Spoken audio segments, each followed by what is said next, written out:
Assalamualaikum warahmatullahi wabarakatuh. Selamat pagi, salam sehat, salam motivasi, salam semangat, dan salam Pancasila dari Ibu. Oke, pagi ini kita akan membahas tentang materi keberagaman bangsa Indonesia dalam bingkai Bhinneka Tunggal Ika. Adapun submateri yang akan kita bahas adalah persatuan dalam keberagaman SARA di Indonesia. Oke, anak-anakku yang hebat, silahkan menyimak. 1. Persatuan dalam keberagaman suku. Indonesia memiliki lebih dari 1.300 suku bangsa yang tersebar di seluruh wilayah. Menurut sensus penduduk BPS 2010, contoh suku bangsa di Indonesia antara lain suku Aceh, Batak, Melayu, Minang, Sunda, Baduy, Jawa, Dayak, Bugis, Minahasa, Bali, dan lain sebagainya. Suku Jawa adalah yang terbanyak dengan populasi 40,22%. Sebagian besar tinggal di Pulau Jawa. Suku Sunda berada di urutan kedua dengan 15,50% dan suku Batak di posisi ketiga yaitu 3,58%. Suku bangsa dapat diidentifikasi melalui unsur wilayah, karya budaya, rumah adat, atau pakaian tradisional. Contohnya rumah adat suku Baduy di Banten yang terbuat dari bambu dan kayu yang ramah lingkungan, mencerminkan konsep hidup suku Baduy yang harmonis dengan alam. Contoh lainnya adalah suku Minangkabau yang memiliki pakaian adat sangat menarik. Suku Minangkabau berasal dari Sumatera Barat. Suku Jawa terkenal dengan karya batik tulis yang kini telah menjadi warisan dunia. Selain batik, suku Jawa juga memiliki kekayaan budaya lainnya seperti gamelan, wayang kulit, dan bangunan candi. Adapun suku Bali terkenal karena keanekaragaman budayanya. Suku Bali juga memiliki sistem pertanian yang baik, yaitu subak. Berikut ini ada tabel yang menunjukkan kekayaan dan keberagaman suku bangsa Indonesia. Coba kalian diamati tabelnya. Di sini ada asal daerahnya, upacara adat, rumah adat, pakaian daerah, serta makanan khasnya. Di sini pun ada daftar sejumlah suku bangsa di Indonesia berdasarkan 7 wilayah besar, meliputi pulau atau kepulauan. Nah, di sini ada asal wilayah. Yang pertama adalah Sumatera. Suku bangsanya itu ada Aceh, Batak, Nias, Minangkabau, Jambi, Palembang, dan lain sebagainya. Ada juga asal wilayahnya dari Jawa dan Bali. Suku bangsanya itu adalah Jawa, Sunda, Betawi, Baduy, Bali, dan lain sebagainya. Ada juga asal wilayahnya dari Kalimantan dengan suku bangsanya Dayak Kayan, Dayak Kenyak, Dayak Abai, dan lain sebagainya. Ada juga asal wilayah Sulawesi, Nusa Tenggara, Maluku, dan Papua yang tentunya memiliki suku bangsa yang berbeda. 2. Persatuan dalam keberagaman agama dan kepercayaan terhadap Tuhan Yang Maha Esa. Nah, di sini ada 6 gambar tempat ibadah yang ada di Indonesia.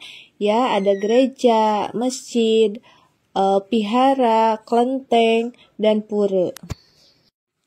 Menurut Kamus Besar Bahasa Indonesia atau KBBI, agama adalah ajaran atau sistem yang mengatur keimanan dan peribadatan kepada Tuhan serta tata kaidah yang berkaitan dengan hubungan manusia dan lingkungan. Setiap warga negara dilindungi oleh Undang-Undang Dasar 1945 untuk memeluk agama dan menjalankan ibadah sesuai kepercayaannya. Yang selanjutnya, agama dapat diartikan sebagai sejumlah peraturan suci yang mengatur ibadah, hubungan manusia dengan lingkungan, serta hubungan dengan kekuatan yang lebih tinggi. Agama mencangkup keyakinan tentang asal-usul kehidupan, moralitas, ritual ibadah, dan konsep dunia serta akhirat. Agama juga berfungsi sebagai sistem sosial yang membentuk komunitas berdasarkan kepercayaan dan nilai moral bersama. Agama resmi yang diakui negara adalah yang pertama Islam, Kristen, Katolik, Hindu, Buddha, dan Konghucu. Sementara aliran kepercayaan terhadap Tuhan Yang Maha Esa juga dilindungi. Setiap warga negara dijamin haknya untuk memeluk agama dan menjalankan ibadah, termasuk merayakan hari raya agama mereka, seperti Idul Fitri, Natal, Nyepi, Waisak, dan Imlek. Keberagaman agama di Indonesia dihormati, dan sikap toleransi tinggi antara pemeluk agama menciptakan keharmonisan dalam masyarakat. Di sini ada tabel mengenai keberagaman agama yang ada di Indonesia ya. Ada 6 agama yang ada di Indonesia, yaitu ada agama Islam, Kristen, Katolik, Hindu, Buddha, dan Konghucu. Adapun kitab sucinya, tempat ibadahnya, serta hari raya masing-masing agama. Seperti Islam, kitab sucinya Al-Quran, tempat ibadahnya masjid, dan hari rayanya Idul Fitri dan Idul Adha. Kristen sama Katolik ya, kitab sucinya pun sama Alkitab, tempat ibadahnya sama gereja, dan hari rayanya pun sama Natal. Sementara Hindu, kitab sucinya Weda, tempat ibadahnya Pura, dan hari rayanya Nyepi. Sementara Buddha, kitab sucinya adalah Tripitaka, tempat ibadahnya Pihara, dan hari rayanya Waisak. Dan Konghucu terakhir, kitab sucinya Sisu, tempat ibadahnya Klonteng, dan hari rayanya Imlek. 3. Persatuan dalam keberagaman ras. Ras manusia terbentuk melalui evolusi dan migrasi yang berlangsung selama ribuan tahun, dengan manusia beradaptasi pada lingkungan yang berbeda seperti iklim dan sumber daya alam. Faktor budaya dan sejarah juga berperan dalam membentuk ras, mempengaruhi pola perkawinan dan karakteristik kelompok manusia. Namun, perbedaan ras tidak menunjukkan perbedaan kualitas antar individu.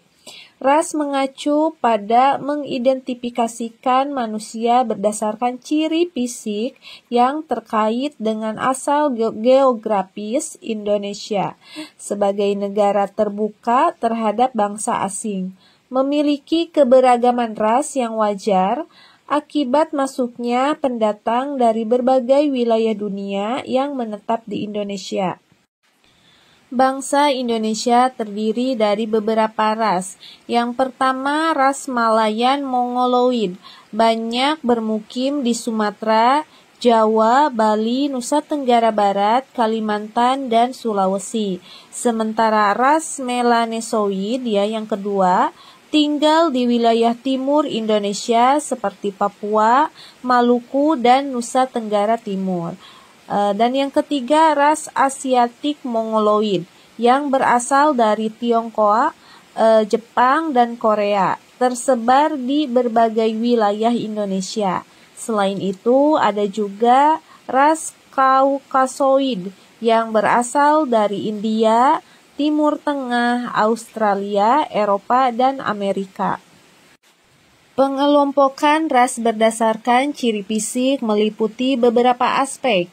Yang pertama, bentuk badan, meliputi tinggi dan besar badan, ada yang tinggi besar dan ada yang kecil mungil. Yang kedua adalah bentuk kepala, dilihat dari bentuk kepala yang bulat dan yang memanjang.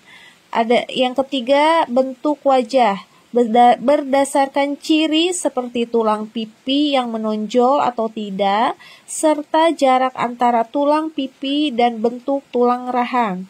Yang keempat adanya bentuk hidung, dikenali sebagai pesek, mancung, atau biasa saja. Dan yang kelima, warna kulit, rambut, dan mata. Warna kulit bisa putih, kuning, hitam, atau sawo matang.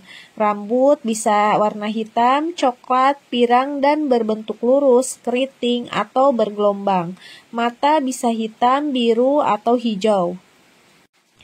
4. Persatuan dalam keberagaman antar golongan. Nah, di sini ada sebuah gambar yaitu mengenai permainan tarik tambang ya. Permainan tarik tambang melibatkan dua kelompok yang saling berjuang untuk menarik lawan ke wilayah mereka. Meskipun memiliki perbedaan kepentingan, keduanya memiliki persamaan yaitu ingin menang.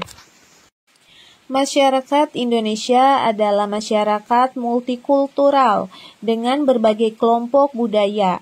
Penggolongan dalam masyarakat sering digunakan untuk memudahkan identifikasi perbedaan dan persamaan antar kelompok. Pengelompokan ini bisa berdasarkan jenis pekerjaan seperti buruh, petani, guru, dan lain sebagainya. Keaktifan dalam partai politik, misalkan pengurus simpatisan ataupun kader dan lain sebagainya. Status sosial bisa jadi pengusaha, pejabat, pelajar, dan lain sebagainya. Ataupun wilayah, orang desa, kota, dan nama daerah. Perbedaan golongan dalam masyarakat terjadi karena kebutuhan dan pilihan individu atau kelompok. Dan dalam beberapa kasus, golongan dapat berubah atau berpindah. Golongan bisa bersifat hierarki, di mana ada kelompok yang berada di posisi atas dan bawah. Misalnya buruh ada majikan, pendidikan ataupun jabatan. Atau setara di mana kelompok tidak saling memandang lebih tinggi, misalnya agama, adat istiadat. Perbedaan golongan tidak seharusnya menyebabkan perpecahan, melainkan untuk saling melengkapi kebutuhan dalam kehidupan. Setiap orang berperan sesuai minat dan kemampuan mereka, dan saling menghargai perbedaan. Kerjasama antar golongan seperti pedagang yang bergantung pada petani atau pengrajin untuk menyediakan barang merupakan contoh kerjasama yang mendukung kehidupan bersama dan kesejahteraan bersama. Mungkin itu ya untuk pertemuan kali ini. Mudah-mudahan apa yang telah disampaikan dapat bermanfaat. Sampai bertemu di materi selanjutnya. Wassalamualaikum warahmatullahi wabarakatuh. Bye-bye.